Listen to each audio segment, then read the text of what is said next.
Ladies and gentlemen and ladies, welcome to a special edition of Oilers After Dark. Today we are doing the preseason recap, the good, the bad, and we're going to talk about some ugly. Obviously, all the moves have been made, all the players have been sent down. Injuries have happened in preseason. We will talk about it all right now. Again, my name is Matt for Oilers After Dark. Let's get into it. First off, we have the notes. Who impressed? Additional. Who needs to give more? Extra call-ups. Obviously, we see here the who impressed. Wait a minute. Oops. My bad, guys. I'm covering something up, apparently.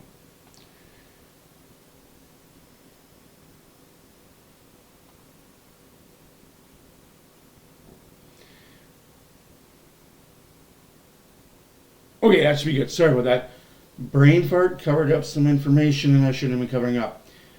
So again, who impressed? Jacques Campbell, definitely impressed.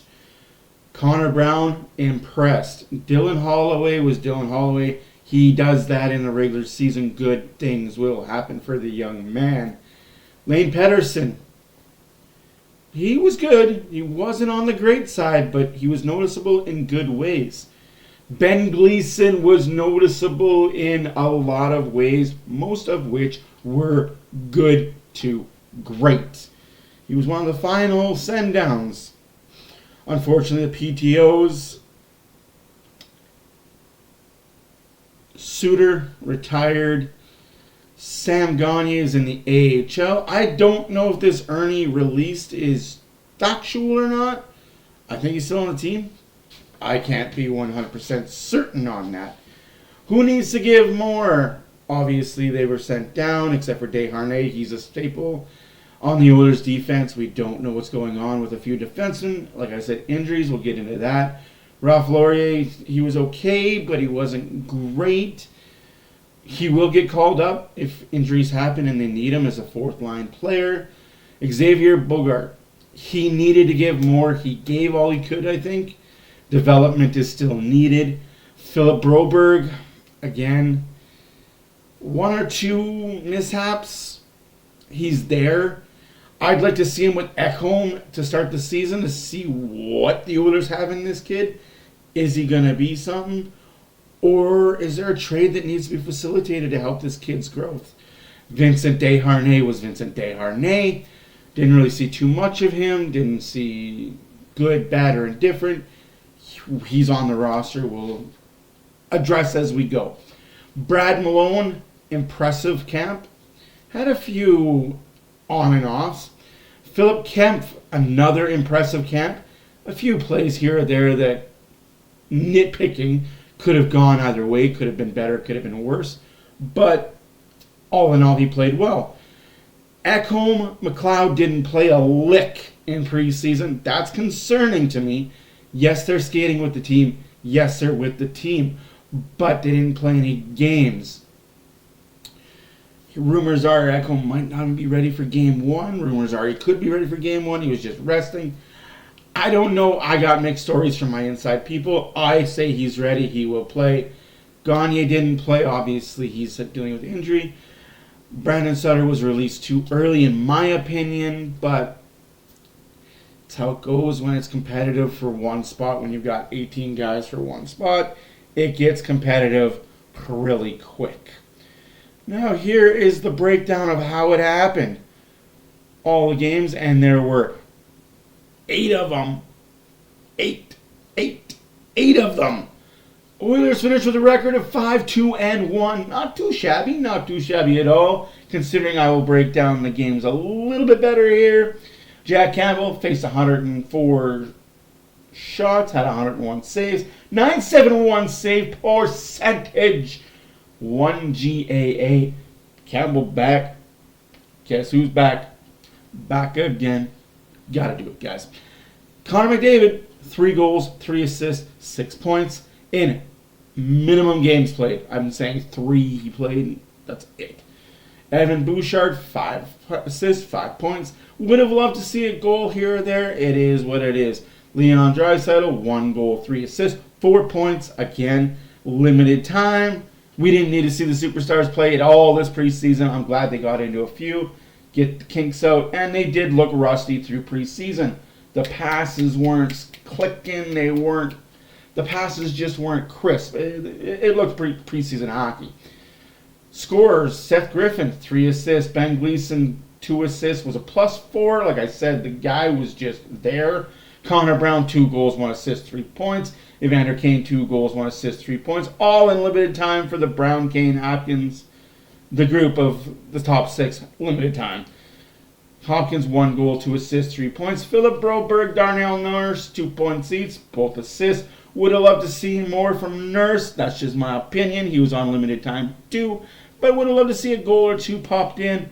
Ralph Laurie and Borgo,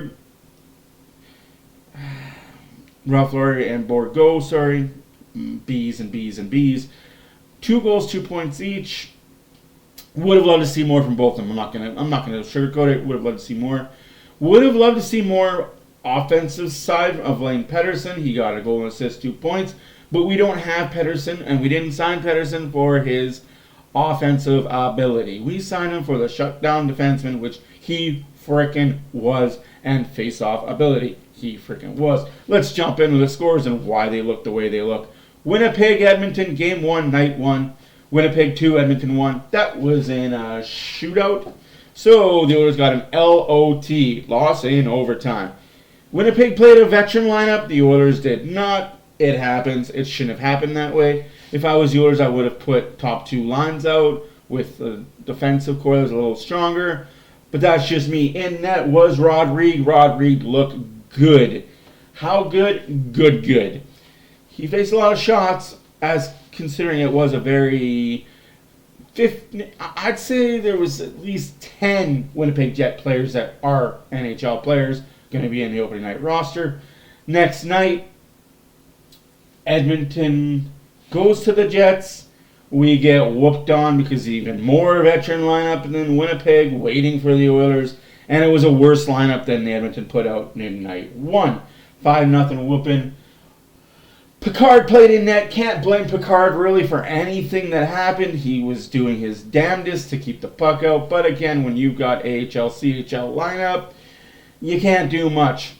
Oilers on September 27th. We're playing host to the Canucks. I'm pretty sure somebody said something. Because the Oilers put their top line out there for the first time. First time in the preseason. We saw McDavid. We saw Brown. We saw Kane. Didn't really see anything else. Just saw those 3. And we saw Bouchard and Nurse as the top pairing defenseman. Oilers get the win 2-1. Skinner gets the W.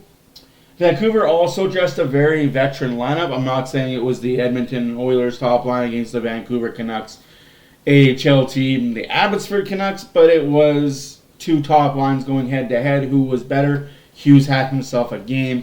He had himself an even bigger game a couple nights later. We'll get into that. And then all hell breaks loose. And I mean, I'm sorry, Flames fans, but this is where I got to poke a little bit of fun at you.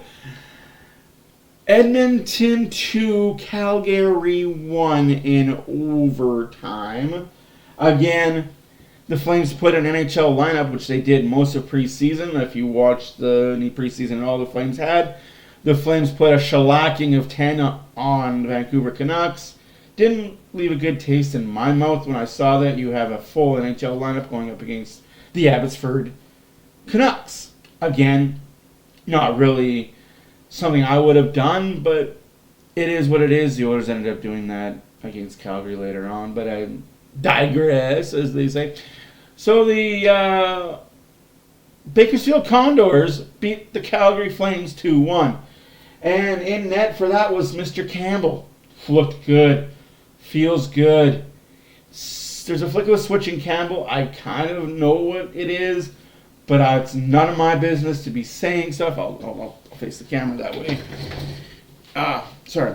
I kind of know what it is, but it's none of my business to be saying such stuff or airing people's laundry. We move on to September 30th. We played against Calgary the night before. We play the next night against Vancouver in Vancouver. So we went Calgary, Vancouver, no rest. Again, Vancouver played a very NHL lineup against us. They beat us 5-2. Hughes, again, was a big reason for this. Watch out for Hughes. If you have a fantasy team, pick him up as a sleeper pick. He's going to be good for Vancouver. In net, unfortunately, again, was Skinner. Skinner seems to be getting the short end of the stick, going up against NHL lineups when he's got really nobody in front of him. We move on to a couple nights later, October 2nd. We're in Seattle. The Kraken are hosting the Oilers. The Oilers put more of an NHL lineup out. We got to see that, right? We're 3 games left in preseason. Some cuts have been made. Some players are gone that weren't here anymore. Things had to happen. Things are moving. Thankfully for everybody, things moved in the proper and positive direction. Oilers get the 4-1 victory. Borgo, I say the top line played, but I'm gonna give a few shutouts. Borgo, Gleason, and Campbell carried the Oilers that night. It wasn't the McDavids, it wasn't the Hopkins, it wasn't the Canes, the Dreisaitl's, the blah, blah, blah, usual suspects. It was Gleason, Borgo, and Campbell. Get used to seeing this Campbell guy. I think he's going to be good this year. And then we move on to the most embarrassing night of hockey. In my opinion, I felt bad for the Flames, but hey. The Bakersfield Condors beat the NHL Calgary Flames. Why couldn't the Calgary Wranglers do the same thing against the Edmonton Oilers? It wasn't happening. That just proves that the Oilers' depth is way better, far more superior than what the Flames have. The Oilers put a 7-2 whooping. They took them to the woodshed and beat them like the redheaded stepchild. That seems to be the case lately in the Battle of Alberta. It's not really a battle. It's one team shows up, the other team goes home, tail tucked between their legs.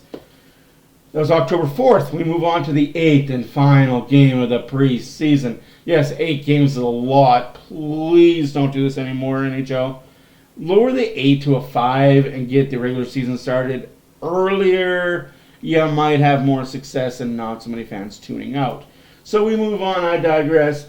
Game 8, we're against the Kraken. We get a lovely 3-1 win to end it. Campbell is in net for that one. Skinner was in net for the 7-2 shellacking. Hey, life's good for Oilers fans. We finished it with 5-2-1 record. Like I said, no McLeod, no Ekholm, and Kulak was injured in one of the earlier games against Winnipeg, so he missed most of preseason as well. So with those injuries happening on the back end, there's a lot of questions. Who's good to go? Who's not good to go? Who's going to play? Who's not going to play? I don't have all the answers. I'm not going to pretend to be the smartest guy in the room, even though I'm the only guy in the room. But I'm hoping it's going to be an Ekholm, healthy McLeod. The Oilers are going to have a top 3 scoring lines. I can hope. But that's the end of this video, guys. Thank you for watching. And as always, don't forget to hit the subscribe button. Hit that bell notification to let you know every time we do one of these videos or we go live. The next time you see me will be tomorrow with the October monthly preview video. That's right, we're going to do the monthly preview videos. I will give you my predictions of who I think is going to do good, who I think is going to slump, and what I think the Oilers' record at the end of the month is going to be. All things considered, I take a lot of things into effect when I do that, but we'll get into that in tomorrow's video. For now, my name is Matt for Oilers After Dark. Thank you for watching, and we will see you, as always, in the next one. Peace for now. Pray for those in Israel too, guys.